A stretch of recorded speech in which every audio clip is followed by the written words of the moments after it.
Bueno, finalmente la tercera ponencia presenta el señor don Francisco Espín Sánchez, director gerente de Eficiencia Service Consulting, y el señor don Juan Carlos Brotón Sánchez, perteneciente a la Dirección Comercial de Iberdrola Generación y profesor asociado del área de Ingeniería Eléctrica del Departamento de Ingeniería Mecánica y Energía de la Universidad Miguel Hernández.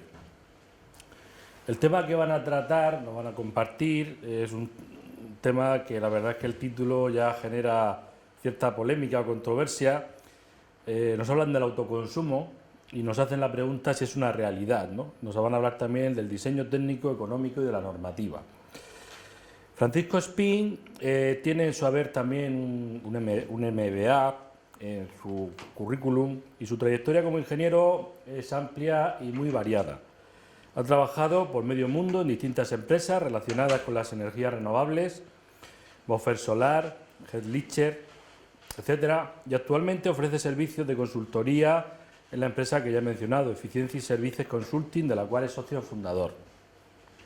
Don Juan Carlos Brotón no necesita mucha presentación nuestro máster porque, bueno, reitera su presencia, debido, pues, fundamentalmente, pues, siempre a la importancia de los temas que nos aborda. Es profesor de esta universidad desde el año 2003, es ingeniero industrial y desde 1987 trabaja en el sector eléctrico y sobre todo en el área de distribución de energía.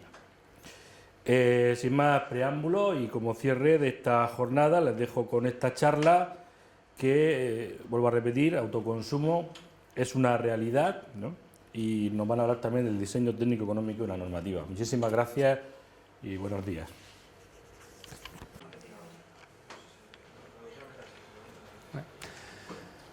Bueno, buenos días. En primer lugar, muchas gracias a la universidad por invitarnos y a los profesores. Como decía José Antonio, pues vamos a hablar del autoconsumo y la primera pregunta es si es una realidad. Y voy a comenzar preguntándolo a vosotros. ¿Creéis que el autoconsumo es una realidad? ¿Es posible hacer instalaciones de autoconsumo? Por aquí. ¿Es posible? ¿Tú qué crees? Posible, sí, pero realidad a día de hoy no es una realidad. Sí, no, es cierto. Como aquí pongo que sí, es una realidad, porque es posible realizar instalaciones de autoconsumo, pero lamentablemente tenemos aún ciertos inconvenientes, como es una larga tramitación, que implica una carga muy pesada para la gente que queremos hacer instalaciones solares fotovoltaicas y que va a hacer que retrase esos tiempos de retorno de la inversión a unos tiempos que realmente nos sintamos más cómodos y que podamos favorecer. Pero a la misma vez también lo que nos ocurre es que ha habido muchas campañas mediáticas en las cuales se nos ha demonizado al tema de las energías renovables, sobre todo desde el año 2008, cuando hicimos muchas instalaciones de conexión a la red, en las cuales solamente hicimos 2 gigavatios. En instalaciones de centrales de gas hay 20 gigavatios instalados en una burbuja de gas. En cambio no se habla tanto como con nosotros con el tema de la energía solar fotovoltaica. Todas estas campañas de demonización, de insolidarios, como se dice en este artículo, la dejadez propia del gobierno hace que, si bien es una realidad hoy el poder hacer instalaciones de energía solar fotovoltaica, una realidad desde hace solamente muy pocos meses, 6 meses exactamente, que hizo el día 11, tras la publicación del Real Decreto 900/2015 sobre autoconsumo. Pero cuesta hacer instalaciones. ¿Es una realidad? Sí. ¿Lleva mucha carga administrativa? Sí. ¿Lleva un impuesto al sol? Sí. Pese a lo que diga el ministro de Industria o exministro de Industria, ya casi. Pese a que es una realidad, pese a ese impuesto al sol, las instalaciones de energía solar y de autoconsumo son rentables. Sí, es cierto que el tiempo de retorno de la inversión se nos va a ir un poco más alejado, como vamos a ver más adelante, pero supone una reducción de costes tanto a las viviendas, en el sector residencial, en el sector terciario y en el sector industrial. Podemos llegar a ahorros de energía en torno bueno, 10, 15, 20 los más comunes, 40, hasta un 50%. Es cierto que ese ahorro de la factura de la luz no va a suponer un ahorro económico en la misma medida, pero también supone un ahorro, en definitiva, económico importante, que nos va a hacer que nuestra industria pueda ser un poco más competitiva a la hora, como veíamos antes en las otras ponencias, de reducir nuestros costes de producto y salir al mercado con un producto más competitivo que la competencia. Lo que intentamos es revivir la solar. En este artículo de hace 2 o 3 semanas, en el que tuvieron a bien incluirme, hablábamos precisamente de este tema, de cómo tenemos que seguir trabajando en revivir la solar desde abajo, comenzando como lo hacíamos hace 10, 15 años, con los que comenzamos en esto, en los que, por comentar anécdotas, pues la gente le daba miedo al poner placas solares, algunos me decían que si eran radiactivas. Ahora, afortunadamente, ya no tenemos que superar esas barreras, ahora tenemos otras barreras quizás peores, pero bueno, ahí estamos con ganas y con esfuerzo.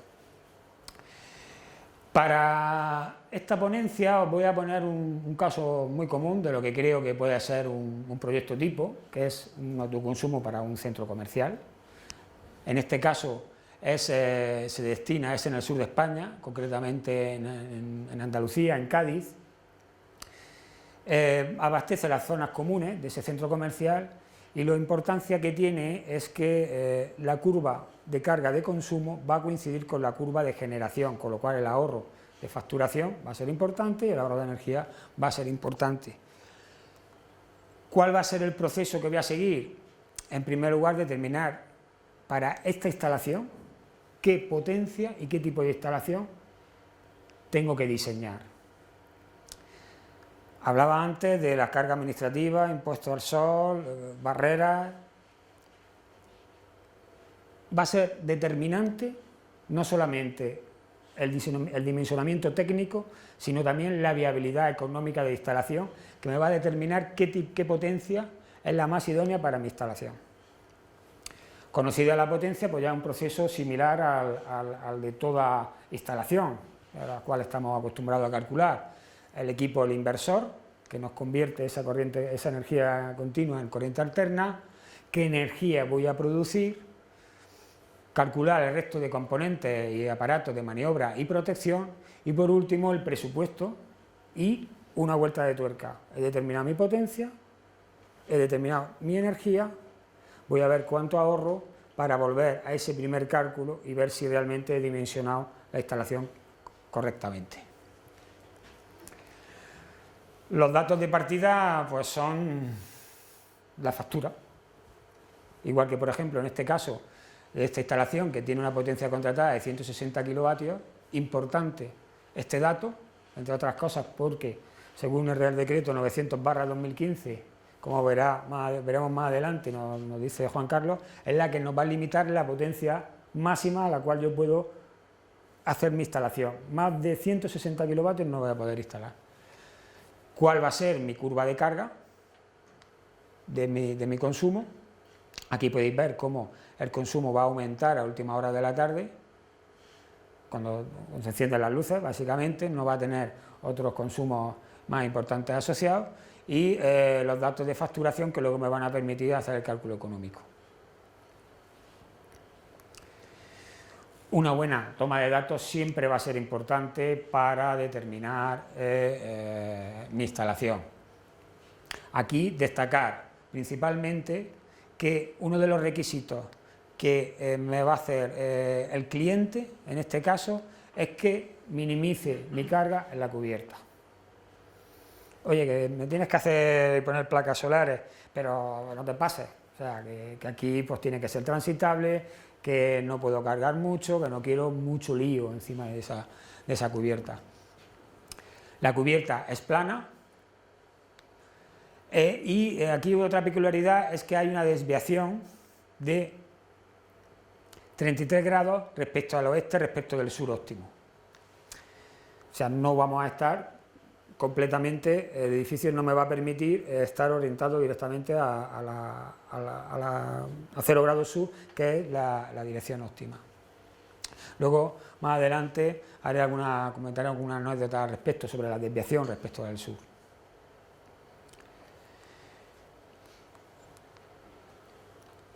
Como comentaba, para determinar mi instalación, este diseño, y cuál va a ser mi potencia óptima. En primer lugar, me tengo que basar en una serie de criterios técnicos, que van a ser, evidentemente, qué condiciones me va a presentar mi instalación, cuántos módulos voy a poder instalar. Aquí, por ejemplo, tenemos una serie de exutorios que no puedo tapar de esa manera que siempre haya buena iluminación natural en el edificio. Tengo bombas de calor y distintos equipos que me van a dar sombra, con los cuales tengo que retranquear. Tengo que tener en cuenta la disponibilidad de recursos solar, cuánta radiación me va a llegar y la conexión con la red, con la distribución eléctrica. El primer trámite que tengo que hacer para mi instalación es pedir el punto de acceso y conexión a la compañía. Me tiene que autorizar a hacer yo mi instalación, con lo cual ese criterio técnico va a ser el más limitante. Y por otra parte, y no menos importante, los criterios económicos. ¿Cuánto voy a ahorrar de mi facturación eléctrica?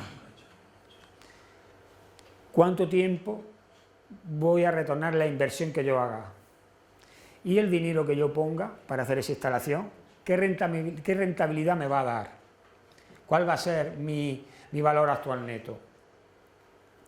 Porque se puede dar la circunstancia, y ya os lo adelanto, que si yo decía que podía instalar 160 kilovatios, no sea una potencia, y me permite a la misma vez mi cubierta instalar esos 160 kilovatios, quizás no es lo más óptimo instalar esos 160.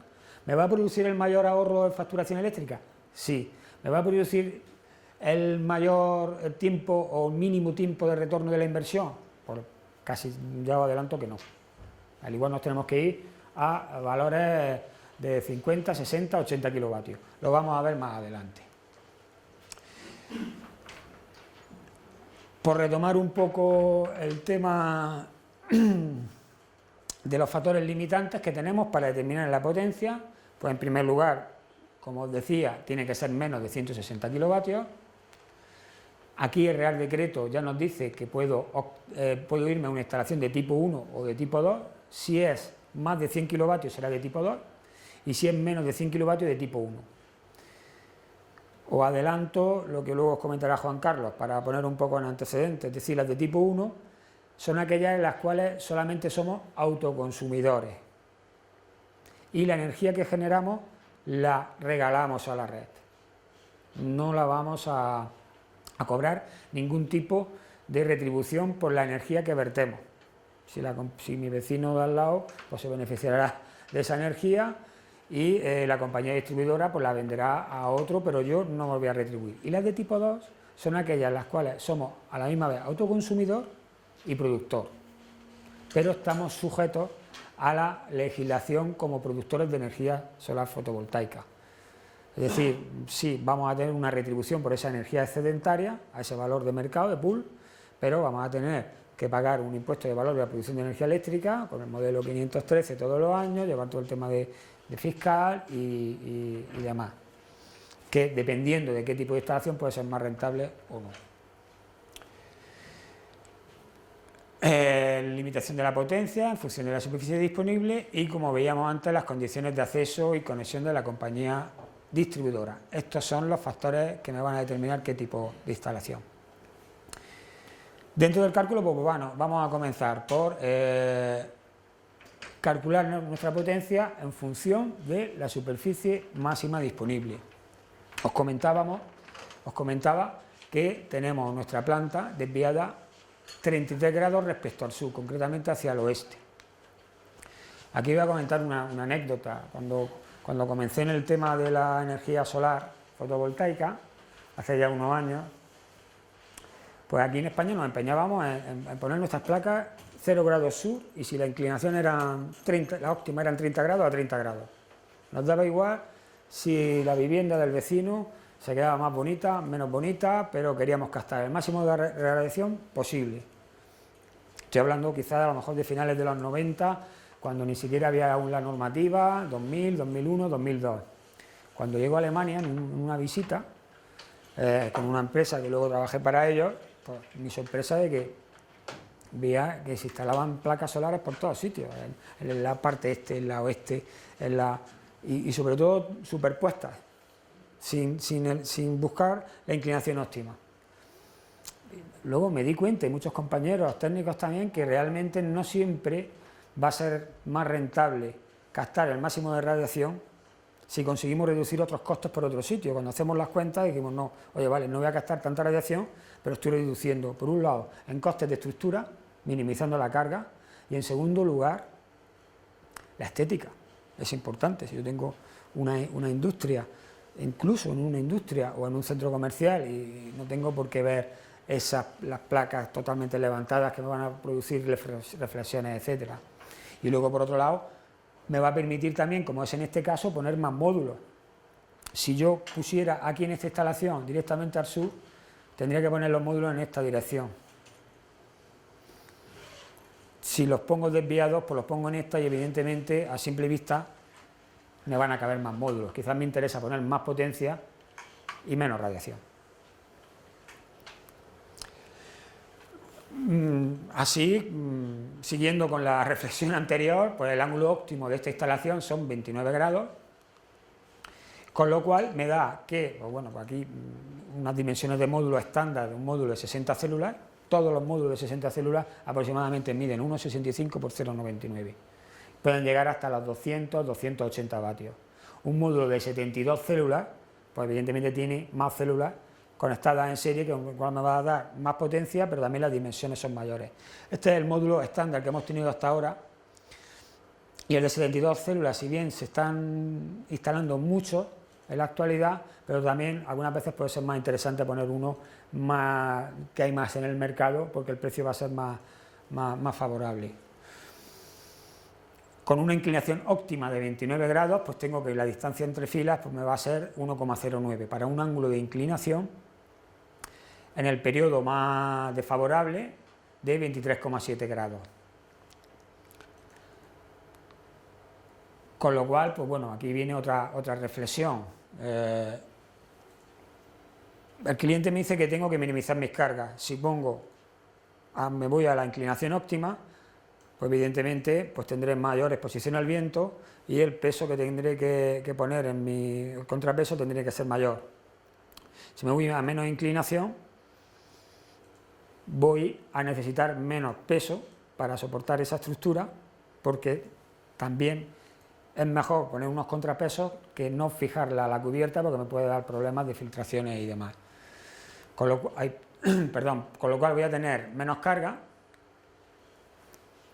me voy a reducir la sombra, voy a poder tener mayor potencia instalar, menor coste, y la distancia entre filas pues va a ser menor. Veíamos que antes era 1,09, pues ahora va a ser 0,58, porque hasta ahora lo que voy persiguiendo también es poner el máximo de número de módulos, cuanto más módulos mejor. Y en el ángulo óptimo, pues bueno, pues esta reflexión de aquí, aproximadamente entre un 20% y un 30% menos de módulos podrían instalarse, a hacer la separación de filas mayor, iría de 1,10 a 0,58, casi la mitad. Incluso en otras ocasiones, si lo que quiero poner es más módulos, fijaros que ni siquiera estos módulos están orientados al sur, están orientados este-oeste. Mucha menos exposición al viento, puesto porque fijaros cómo voy protegiendo al poner los módulos de esta forma. Es decir, que aquí tenéis una indicación de otra posibilidad. ¿Que voy a tener menos producción de energía? Sí, pero hay que valorarlo. Hay que hacer siempre ese estudio económico para comparar todos los resultados.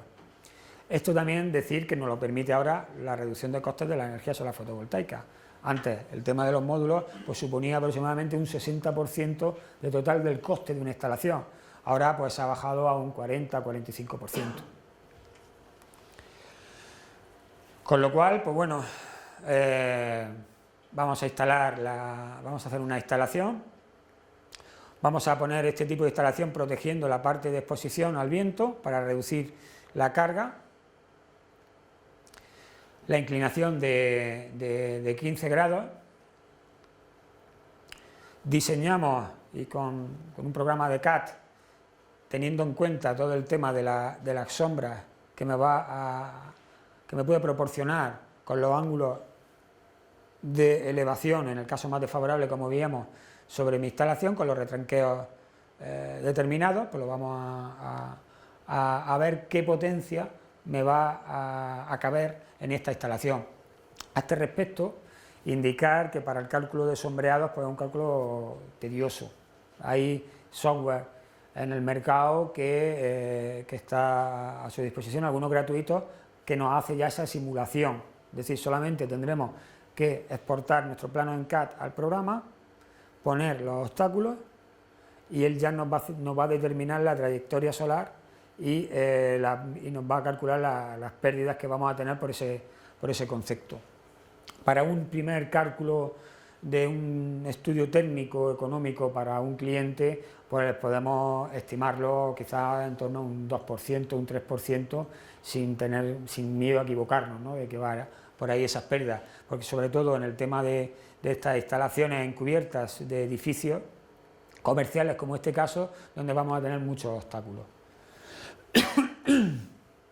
Al hacer la implantación vemos que la potencia máxima que voy a tener de mi generador va a ser como máximo 100 kilovatios. No voy a poder instalar más de 100 kilovatios, pese a que hemos reducido el ángulo de inclinación hasta 15 grados, que nos va a caber más módulos,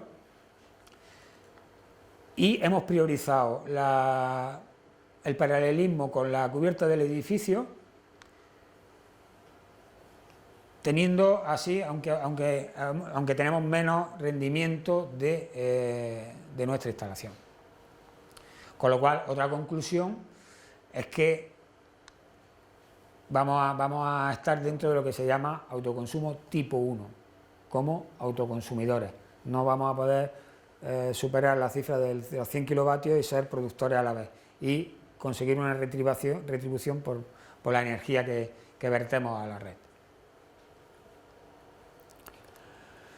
Pues bien, determinada la potencia, pues vamos a calcular el otro elemento importantísimo en nuestra instalación, que es el elemento que nos va a convertir la energía continua que generamos en los módulos en corriente alterna, ya lista para consumir. Un repaso de una serie de hasta ahora de lo que llevamos: instalación menos de 100 kilovatios, autoconsumo tipo 1, nuestro inversor tiene que ser de 100 kilovatios o menor, la conexión a la red va a ser en trifásica, en baja tensión, con lo cual nuestro inversor tiene que ser mayor de 5 kilovatios. Tenemos sombra en la cubierta, con lo cual en determinados periodos del día se nos va a haber un sombreamiento sobre unos módulos antes que otros, va a haber ahí una disparidad, la tenemos que tener en cuenta, con lo cual mi consejo es irnos a inversores más pequeños y sobre todo multi-stream. ¿Qué quiere decir esto? Que me permite entrar con diferentes filas de módulos al inversor, de tal manera que si yo tengo un módulo que está sombreado, no me va a limitar la potencia de esa fila de módulos con respecto a la otra, porque está separado respecto de esta otra fila. Ahí me he ido un poco rápido para los que no entendáis un poco, no sé, el nivel de conocimiento en este tema, pero como sabéis, si al estar conectados en serie, si este módulo está sombreado, no me va a dejar pasar la corriente, con lo cual tengo que intentar hacer el máximo número de filas posible para que cuando una fila esté sombreada, la otra me permita entrar a su máximo corriente al inversor. Eso se le llama stream al número de módulos conectados en serie, y un inversor multi-stream es aquel que me permite entrar con más stream a un inversor. Como decíamos aquí, disminuir en consecuencia las pérdidas por sombreado. Con lo cual, por ejemplo, aquí me voy a ir a uno de los fabricantes que desde mi punto de vista son pioneros y un referente en el mercado, como es SMA, a un inversor o bien un 25.000 o un 15.000 TL, que son de 25 y 15 kilovatios, con un muy buen rendimiento y eficiencia, en torno, en este caso, a un 98, casi medio %.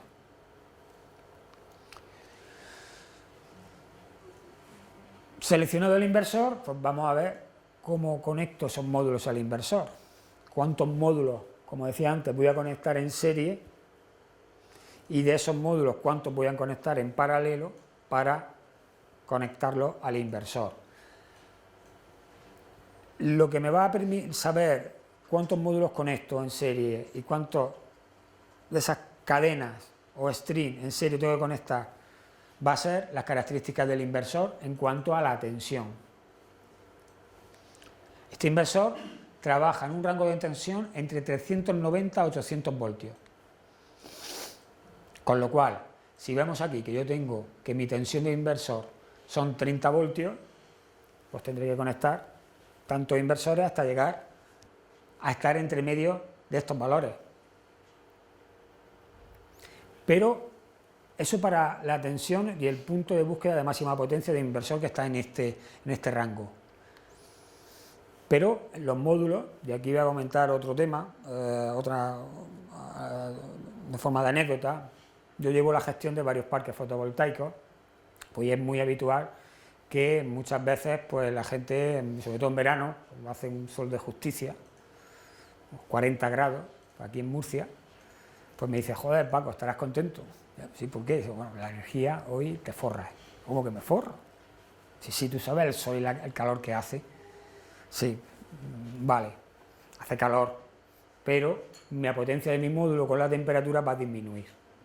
Las potencias del módulo se dan en condiciones estándar, que es a temperatura de célula 25 grados. Pero cuando voy a tener mucho calor, pues va a haber una disminución de esa potencia. Y eso me lo van a dar las funciones de las características del módulo, con lo cual tengo que calcular las condiciones más desfavorables de todos esos módulos en serie para que al hacer tanta calor o al hacer tanto frío, mis conexiones de módulos en serie está dentro de este rango de tensión. Y así es como calculo, en este caso es un multistream, me permite la entrada de 3 streams y 22 módulos en serie. Aquí este fabricante incluso nos da una herramienta para hacer este cálculo de una manera más sencilla.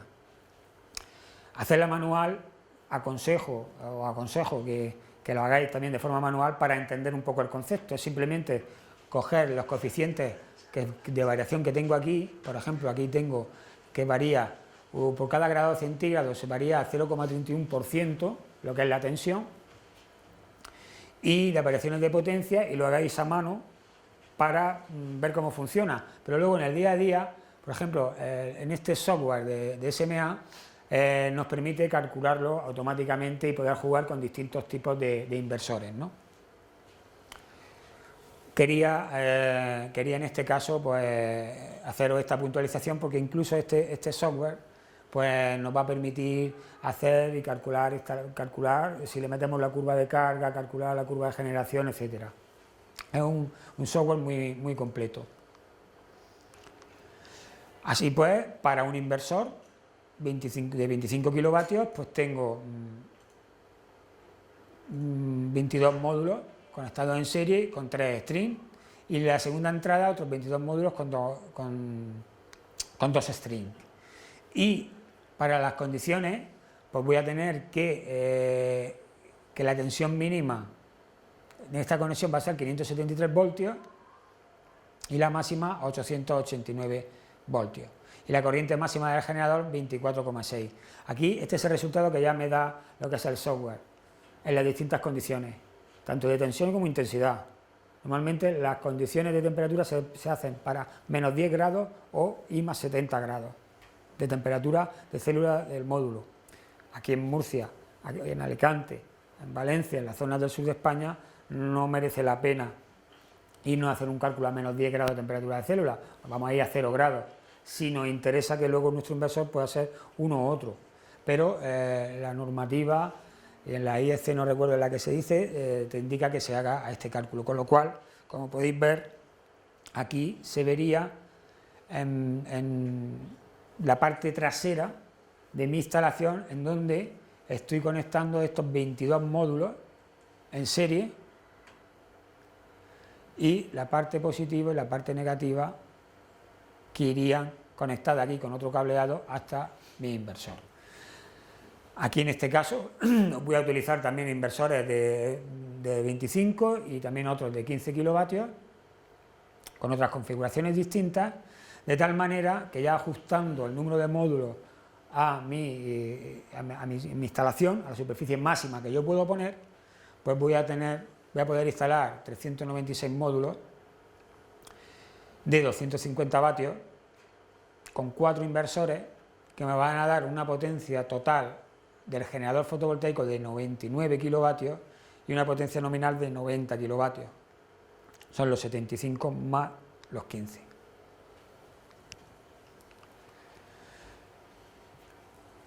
A la hora de instalar estos inversores, pues normalmente me voy a ir a las paramentas que hay en la parte, por ejemplo, en este caso sur, al lado sur, para protegerlo de la radiación. Estos equipos se pueden instalar perfectamente a la intemperie, si bien es recomendable ponerle unas protecciones para todo el tema de la irradiación. Y bueno, simplemente pues para que veáis, estos serían 3 inversores. Esta instalación me parece que son de 6 kilovatios cada inversor de estos. Esta sería la parte de corriente de entrada de cuadro de continua, la salida de alterna y el cuadro de monitorización. Bien, ya tenemos la potencia de instalación, tenemos el inversor, hemos llegado a la conclusión que no podemos instalar más de 100 kilovatios. De esos 100 kilovatios al final nos hemos quedado en 99 por configuraciones de nuestro inversor. Hemos elegido el inversor, un inversor del fabricante SMA, 3 inversores de 25 kilovatios y uno de 15 kilovatios. Y ahora vamos a pasar a continuación a calcular el resto de equipos de aparato de maniobra. No voy a profundizar en este punto, simplemente hacer una indicación de cómo quedaría la instalación. El cálculo de secciones y aparamentas, pues simplemente seguir los criterios del reglamento electrotécnico de baja tensión, tanto en la parte de continua como en la parte de alterna. Importante todo el tema de las caídas de tensión. La parte de continua, evidentemente, no van a ser secciones más grandes, trabajar en tensiones más bajas. Y en el tema de protecciones, pues indicar que es recomendable instalar protecciones contra descargas, contra sobretensiones y descargas, porque tanto en la parte de corriente continua como en la parte de corriente alterna, porque son muy susceptibles a tener problemas por toda la electrónica que llevan. De tal forma que tendríamos a nuestros 4 inversores, los 3 de 25 kilovatios compuestos por los 3 strings, por un lado, que serían aquí los 3 strings de 22 módulos cada string, por aquí 2 strings de 22 módulos a su vez y un inversor de 15. Cuadro de corriente continua, que lo pondríamos a la entrada de cada inversor, y un cuadro de corriente alterna general, que lo podríamos hacer o bien general o bien para todo o bien por cada inversor. Y nuestro contador.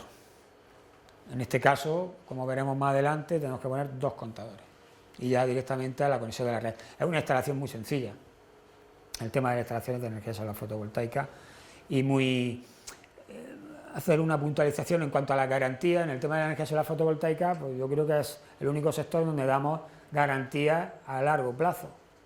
Contra defectos tenemos, los módulos tienen una garantía de 5 años, pero es que el inversor, que es electrónica, también. Los módulos tienen una garantía de rendimiento de producción de 25 años. No sé en qué sector se dan este tipo de garantías. Incluso con este fabricante, con SMA, podemos hacer firmar en el momento de la compra ampliaciones de garantía de hasta 20 años. O sea que hay más garantías de este tipo de instalaciones, no creo que haya nada en el mercado al respecto, con lo cual todo esto se hacía, por lo que comentaba yo al principio, que al principio teníamos que romper muchas barreras de conocimiento. Yo siempre le decía a la gente, oye, pero los módulos, esto, oye, ¿cuánto tiempo están funcionando los módulos en el espacio, en los satélites? Toda la vida, y nadie se pregunta cómo va. Es que no tienes problemas con este tipo de instalaciones. El tiempo nos está dando la razón. Yo mi primera instalación la hice en el 2002 de conexión a la red, aún no había salido el primer Real Decreto, que era el 436/2004, y la instalación está funcionando perfectamente. La primera instalación grande la hice en el 2006, hoy en día son 200 kilovatios en seguidor, lleva ya la instalación casi 10 años, va a ser ahora a final de año, y está produciendo, pero de las mil maravillas. Y la disminución de rendimiento de la instalación creo que estará en torno a un 5% o así. Lo que os decía de los contadores, aquí luego Juan Carlos pues contará un poco más en detalle. Hay que instalar un contador en el punto frontera y otro contador en la parte de la generación del módulo solar. Se puede instalar uno opcional en la parte de consumo, pero no es recomendable instalarlo. En cuanto a la producción, tenemos la potencia calculada, vamos a calcular qué energía me va a llevar a mi superficie, a mi instalación.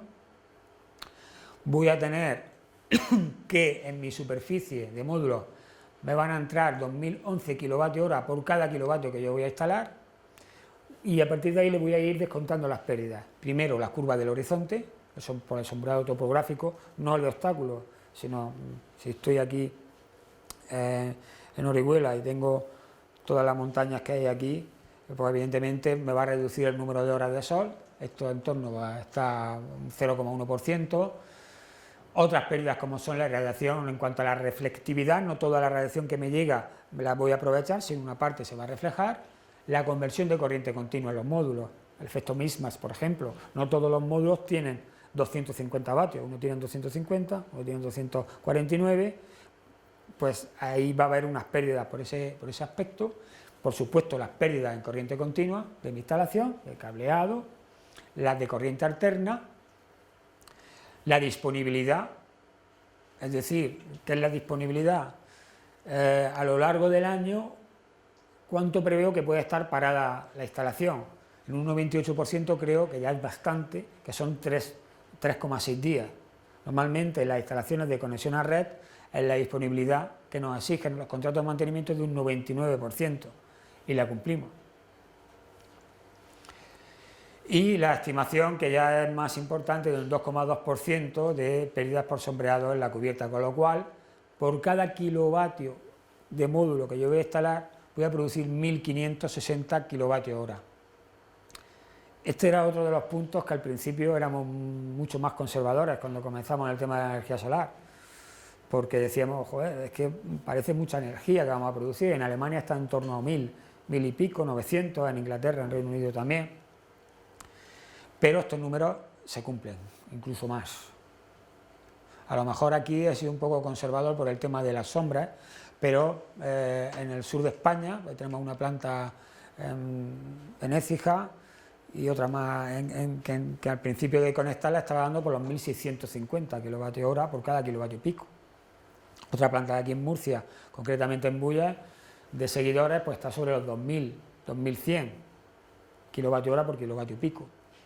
En Chile, en algunas de las plantas, ya en Atacama ya se dispara.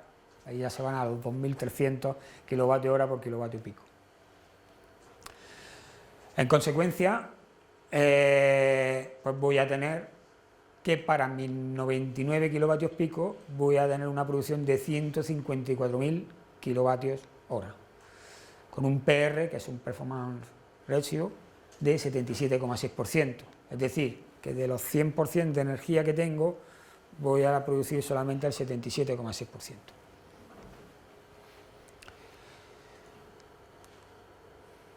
Y bueno, por último, pues calcular el presupuesto.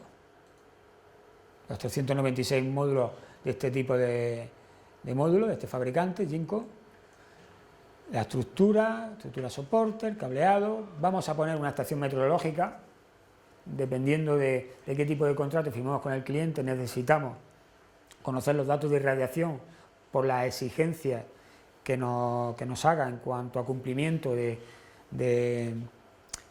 ese rendimiento. Nos puede decir, oye, que me estás diciendo que tienes que, me decías antes que esta instalación va a tener un rendimiento de un 77,6%, fírmamelo.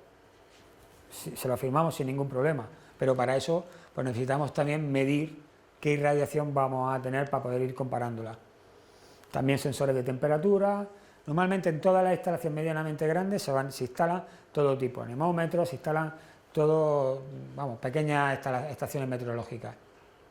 De tal manera que un precio medio que hemos puesto aquí de referencia va a estar en torno a 1.058 euros por cada kilovatio, incluyendo toda la parte de ingeniería, dirección facultativa, visado y tramitación de licencia, no así las tasas.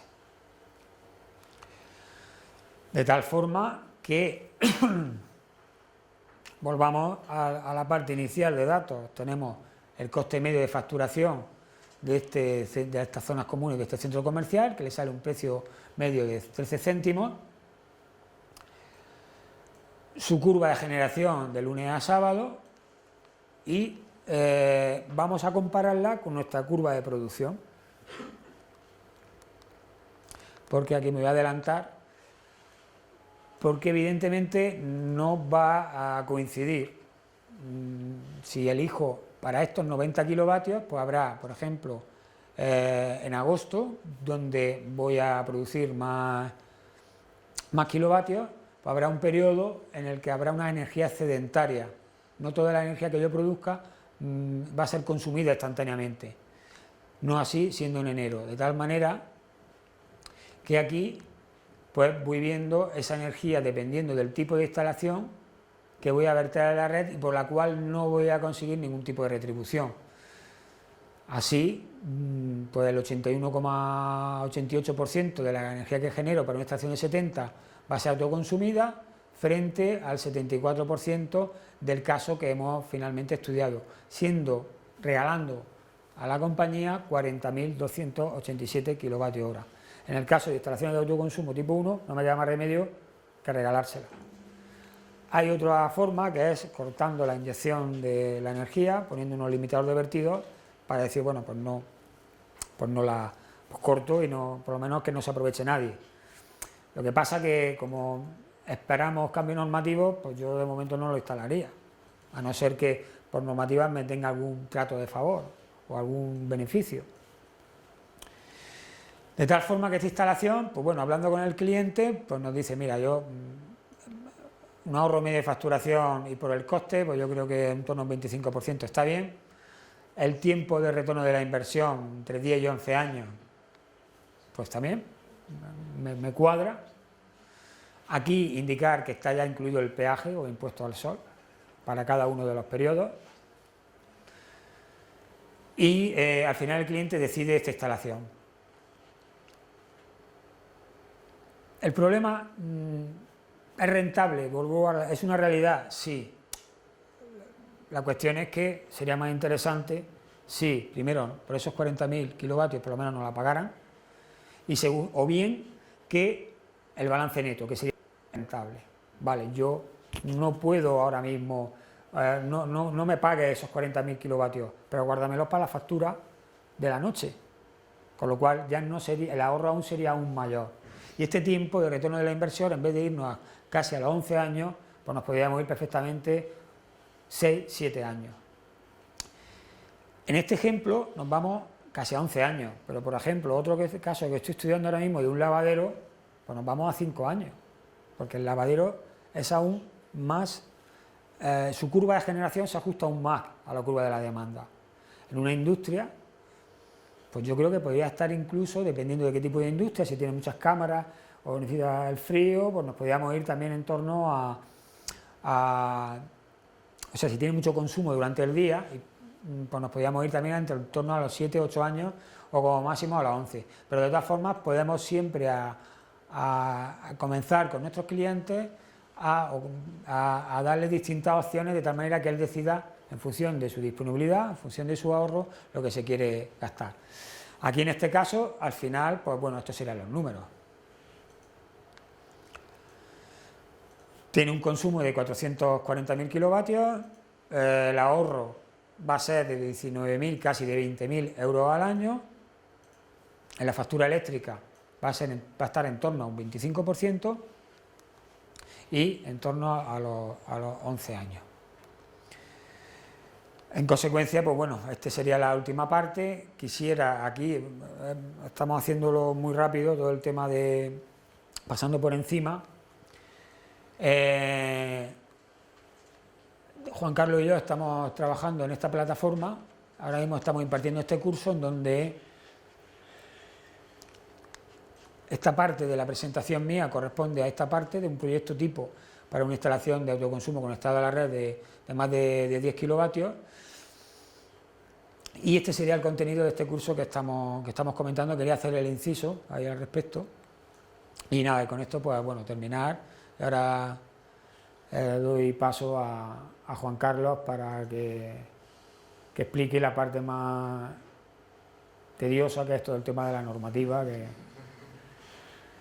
que el gobierno ha tenido muy a bien el que sea muy complicada, y que yo incluso me la explica 20 veces Juan Carlos y me cuesta muchísimo trabajo, pero no nos queda más remedio. Muchas gracias.